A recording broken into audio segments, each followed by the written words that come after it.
Assalamualaikum warahmatullahi wabarakatuh. Jumpa lagi dengan saya Rian PHRS. Nah teman-teman, pada kesempatan video kali ini saya ingin menampilkan satu video yang cukup menyesatkan karena ada satu tokoh yang sedang ramai diperbincangkan saat ini karena dia berani memfitnah habaib dengan memutuskan nasab habaib. Siapa lagi kalau bukan Imaduddin bin Sam'un atau Imaduddin bin Utsman Al-Bantani yang dikenal seperti itu ya, padahal dia tidak pantas menyandang Al-Bantani. Nah, video yang beredar, dia dengan di satu ceramahnya itu mengharamkan wanita-wanita Indonesia menikah dengan para habaib. Dia mengharamkan para bapak-bapak Indonesia menikahkan anaknya dengan habaib. Nah ini kan sebenarnya kalau orang yang pernah ngaji, nggak usah lama-lama lah, pernah ngaji aja sebentar, tentu kalimat-kalimat semacam ini akan terdengar sangat amat bodoh.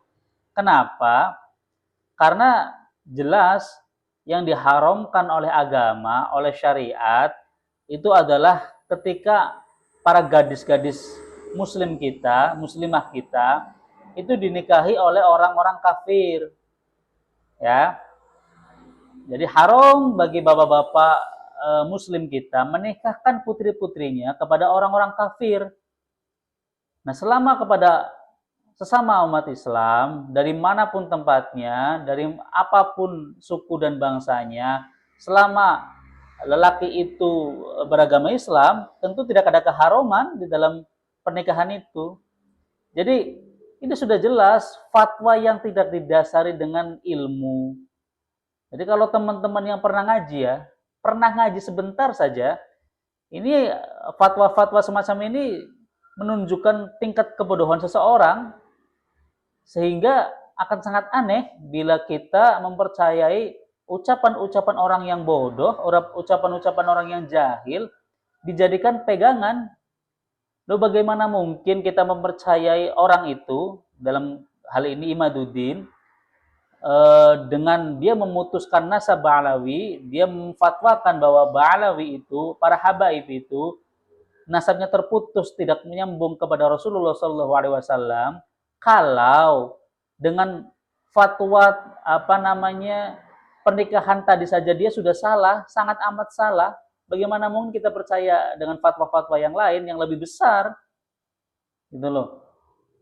Jadi sekali lagi, fatwa dia tidak punya landasan hukum, di dalam hukum syar'i tidak ada landasan hukumnya, sehingga sangat ketara sekali kebodohannya. Dan mudah-mudahan ini bisa dipahami ya oleh teman-teman ya, agar tidak mudahlah terpengaruh oleh omongan orang-orang yang terkesan seperti ulama, berpenampilan seperti ulama, namun isinya bukan ulama. Isinya hanya orang jahil, orang dengki, dan orang punya misi terselubung yang punya niat jahat untuk agama dan bangsa ini. Nah, bagaimana videonya? Kita saksikan videonya dan langsung dijawab oleh santri Banten. Kita simak videonya. Mulai malam hari ini haram bagi bangsa Indonesia perempuannya yang cantik-cantik ini untuk dinikahi kaum mereka. Haram bagi wanita-wanita Indonesia menikah dengan mereka. Haram bagi ayah-ayah bangsa Indonesia untuk menikahkan anak perempuan mereka dengan kaum mereka yang rasis. Melihat cuplikan video Bapak Imaduddin tadi, bahwa Pak Imaduddin berfatwa haram bagi wanita-wanita Indonesia menikah dengan mereka. Dari Syakul Kalam ini, yang dimaksud mereka adalah Sadah Alawiyah. Dan juga haram bagi kedua orang tua yang memiliki anak perempuan untuk menikahkan anak perempuan mereka dengan Sadah Alawiyah. Menyikapi masalah laki-laki yang diharamkan untuk menikah dengan wanita mukmin, Firman Allah Subhanahu wa taala dalam surat Al-Baqarah ayat 221. Bismillahirrahmanirrahim, wala tunkihul musyrikina hatta yu'minu. Al-ayah. Al-Imam Abi Ja'far Muhammad bin Jarir At-Tabari dalam kitabnya Tafsir At-Tabari, beliau menafsirkan, yakni ta'ala dzakarahu bidzalika annallaha qad harrama 'alal mu'minati ayyankihna musyrikan kainan man kanal musyrik wa min ayyi asnafi syirki kana fala tunkihuhunna ayyuhal mu'minuna minhum fa inna dzalika haramun 'alaikum. Allah Subhanahu wa taala melarang kepada wanita-wanita mukmin untuk menikah dengan laki-laki musyrik, baik dari golongan manapun. Dan Allah pula melarang kepada orang-orang mukmin untuk menikahkan anak putri mereka dengan laki-laki musyrikin. Karena perbuatan ini ialah perbuatan haram. Dari sini sudah jelas bahwa seorang wanita mukmin haram menikah dengan laki-laki musyrik. Kang Farhan, laki-laki yang diharamkan menikah dengan wanita-wanita mukmin juga tercantum di dalam firman Allah Subhanahu wa taala surat An-Nur ayat 31, Bismillahirrahmanirrahim, au abaihinna au abai bu'ulatihinna, al-ayah. Al-Imam Ibnu Katsir di dalam kitabnya Tafsir Ibnu Katsir, beliau menafsirkan ayat ini, kullu haula'i maharimu lil mar'ati. Semua laki-laki yang tercantum di dalam ayat ini merupakan mahram-mahram bagi seorang wanita. Artinya, seorang wanita mukmin haram menikah dengan laki-laki yang disebutkan di dalam ayat ini. Begitu juga Al-Imam Bajuri di dalam kitabnya Hasyiatul Bajuri ala Fathil Qarib, beliau menjelaskan bahwasannya laki-laki mahram wanita-wanita mukmin yang pertama dikarenakan jalur nasab, yang kedua dikarenakan jalur rodok, yang ketiga dikarenakan jalur musyawarah. Dari jalur-jalur ini setidaknya ada 22 yang dibagi menjadi 6 kelompok. Nah, dari penjelasan ini saya tidak menemukan fatwa-fatwa ulama ahli sunnah wal jamaah, baik dari kalangan mutaqaddimin ataupun mutaakhirin, yang berfatwa seperti fatwanya Pak Imaduddin. Dari penjelasan tadi, kita bisa lihat bahwasanya Pak Imad ini berani untuk mengharamkan apa yang Allah perbolehkan dan juga Allah halalkan. Yang mana perbuatan tersebut adalah perbuatan yang dilarang oleh Allah Subhanahu wa taala. Sebagaimana Allah berfirman di dalam surat An-Nahl ayat 116, Bismillahirrahmanirrahim, wala taqulu lima tasifu alsinatukumul kadhiba hadza halalun wa hadza haram. Al-ayah, ay kamilil ayah. Mengenai ayat ini, Imam Ibnu Katsir dalam tafsirnya Ibnu Katsir memberikan penjelasan. Summanaha ta'ala an suluki sabilil musyrikin alladzina halalu wa harramu bimujarradi ma wasafuhu wastalahu alaihi minal asma'i bi'araihim. Kemudian dalam ayat ini Allah memberikan larangan untuk meniti ataupun mengikuti apa yang menjadi perbuatan-perbuatan kaum musyrikin. Yang mana kaum musyrikin berani untuk menghalalkan apa yang Allah haramkan, begitupun sebaliknya mengharamkan apa yang Allah perbolehkan dan Allah halalkan. Kemudian mengenai ayat ini, Imam Ibnu Katsir memberikan penjelasan. Wa yadkhulu fi hadza kullu man ibtada'a bid'atan laisa lahu fiha mustanadun syar'iyyun aw halala syai'an mimma harramallah aw harrama syai'an mimma abahallah bimujarradi ra'yihi wa tashyihi. Dan termasuk ke dalam kategori ayat ini, yaitu setiap orang yang membuat hal baru tanpa adanya landasan syariat, ataupun orang yang berani untuk menghalalkan apa yang Allah haramkan, dan juga sebaliknya berani untuk mengharamkan apa yang Allah halalkan, yang mana hal tersebut hanya dilandaskan dengan pendapatnya dan juga hawa nafsunya saja. Dan fatwa Pak Imaduddin ini ialah fatwa yang tidak berlandasan dalil Al-Quran maupun hadis. Yang mana fatwa seperti ini ialah fatwa yang ditolak, yang dikecam oleh Rasulullah Shallallahu Alaihi Wasallam. Rasulullah Shallallahu Alaihi Wasallam bersabda, "Man ahdasa fi amrina hada ma yasafihi fahuwa raddun."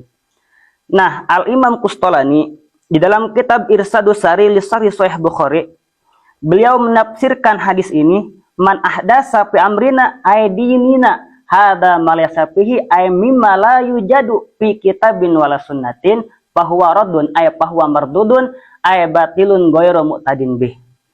Barang siapa yang membuat hal baru, yang membuat fatwa yang baru, yang mana fatwa ini tidak ditemukan landasan dalil Al-Quran maupun hadis, maka fatwa ini ialah fatwa yang ditolak, fatwa yang batal, yang tidak bisa dijadikan pedoman. Begitu juga dengan Al-Imam Muslim. Beliau meriwayatkan suatu hadis yang bersumber dari Sayyidah Aisyah radhiyallahu anha, bahwasanya Rasulullah Shallallahu Alaihi Wasallam bersabda, "Man ahdasa fi amrina hadza ma laysa minhu fahuwa raddun." Al-Imam An-Nawawi di dalam kitabnya yang bernama Syarhun Nawawi ala Sahih Muslim, beliau menafsirkan hadis ini dengan berkata, "Wa hadzal hadisu qaidatun 'adimatun min qawaidil Islam wa huwa min jawami'i kalimihi sallallahu alaihi wasallam fa innahu sharihun fi raddi kullil bid'ah wal muhtaraati." Menurut Al-Imam Nawawi, hadis ini merupakan suatu kaidah Islam yang sangat agung dan mencakup terhadap kalam-kalam Rasulullah Shallallahu Alaihi Wasallam.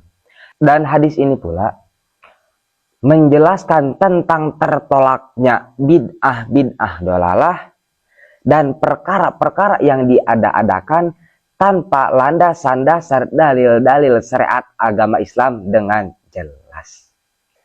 Atas penjelasan yang telah dipaparkan oleh teman-teman kita tadi, kita bisa menarik benang kesimpulan bahwasanya fatwa yang diucapkan oleh Pak Imad ini adalah fatwa yang salah, fatwa yang tertolak.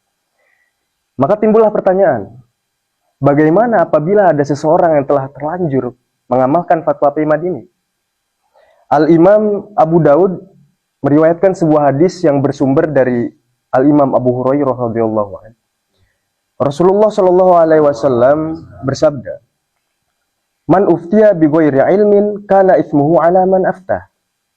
Kemudian Al-Imam Khalil Ahmad As-Saharanfuri memberikan penafsiran tentang hadis ini. Beliau mengatakan bahwasanya kana itsmuhu ala man aftah ay in amila ala fatwal jahili falaisal itsmu ala al-amil ladzi istafta minal jahili alladzi kana bi suratil ulama. Apabila ada seseorang yang mengamalkan fatwa yang tidak didasari dengan ilmu, yang mana fatwa ini diucapkan oleh seseorang yang terlihat seperti ulama, diucapkan oleh seseorang yang berpenampilan seperti ulama, maka orang yang mengamalkan fatwa ini tidaklah menanggung dosa. Walakinil itsmu fihi alal mufti, akan tetapi yang akan menanggung dosa adalah orang yang berfatwa. Hanya di dalam hadis yang diriwayatkan oleh Imam Abi Daud yang menjelaskan bahwa dosanya fatwa tersebut akan ditanggung oleh orang yang berfatwa. Juga dijelaskan dalam hadis riwayat Imam Ibnu Majah yang bersumber dari Imam Abi Hurairah radhiyallahu anhu, Rasulullah Shallallahu Alaihi Wasallam bersabda, "Man uftiya bi futya ghairi sabatin fa innama itsmuhu ala man aftah." Barang siapa yang diberikan fatwa dengan fatwa yang tidak sesuai dengan Al-Quran dan hadis, maka dosanya akan ditanggung oleh orang yang berfatwa. Maka kewajiban bagi Bapak Imad yang telah berfatwa dengan fatwa yang tidak sesuai dengan Al-Quran dan hadis ialah harus bertobat kepada Allah Subhanahu wa Ta'ala dengan taubat yang sempurna dan menjelaskan kepada khalayak masyarakat umum bahwa fatwanya ini tidak sesuai dengan Al-Quran dan hadis. Dan jika kita lihat dan cermati dari fatwa Pak Imaduddin ini, saya jadi teringat tentang kisah kaum kafir Quraisy memboikot Nabi Muhammad Sallallahu Alaihi Wasallam dan para sahabat. Al-Imam Abi Muhammad Abdul Malik bin Hisham dalam kitabnya Asyirah Nabawiyah, beliau mengutip perkataan Imam Ibnu Ishaq. Imam Ibnu Ishaq berkata, ketika kaum kafir Quraisy melihat perkembangan agama Islam menyebar luas di setiap kabilah-kabilah Mekah. Sayyidina Umar bin Khattab masuk Islam. Sayyidina Hamzah bin Abdul Muthalib membantu Nabi dan para sahabat.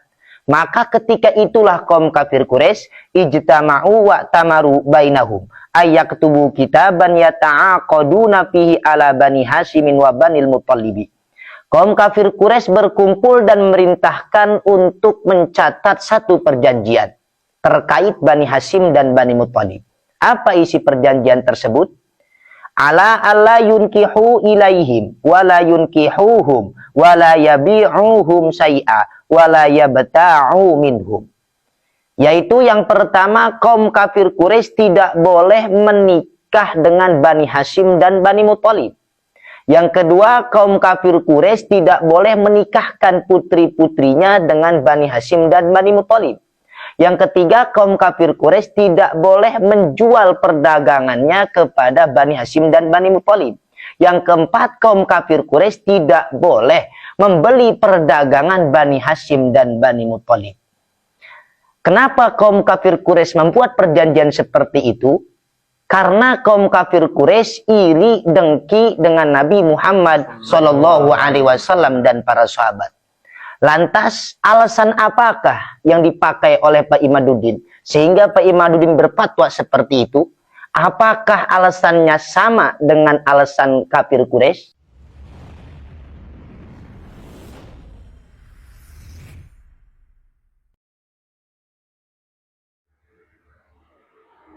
Bagaimana teman-teman, sudah disaksikan videonya? Nah, begitulah kira-kira kengawuran kelompok-kelompok begal nasab ya. Jadi salah alamat ketika ada teman-teman yang mengatakan channel ini tidak berilmu, channel ini sangat salah alamat, karena selama ini yang saya tampilkan itu bukan fatwa saya. Selama ini yang saya tampilkan tentang nasab alawi, tentang apapun itu, tentang maulid Nabi, itu bukan fatwa saya.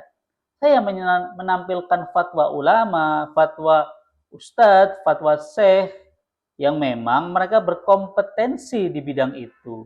Saya menampilkan itu dengan tentu pendahuluan dan kesimpulan. Kesimpulannya juga sejalan dengan fatwa-fatwa ulama-ulama yang saya upload gitu loh. Jadi sangat salah besar ketika mengatakan yang punya channel bodoh lah, yang sangat salah besar. Karena memang saya tidak pernah berfatwa gitu. Nah itu aja ya teman-teman ya. Semoga ini bisa mencerahkan teman-teman. Yang paling penting yang perlu digarisbawahi adalah bahwa saya pribumi, saya cinta Kiai dan saya cinta Ba'alawi. Assalamualaikum warahmatullahi wabarakatuh.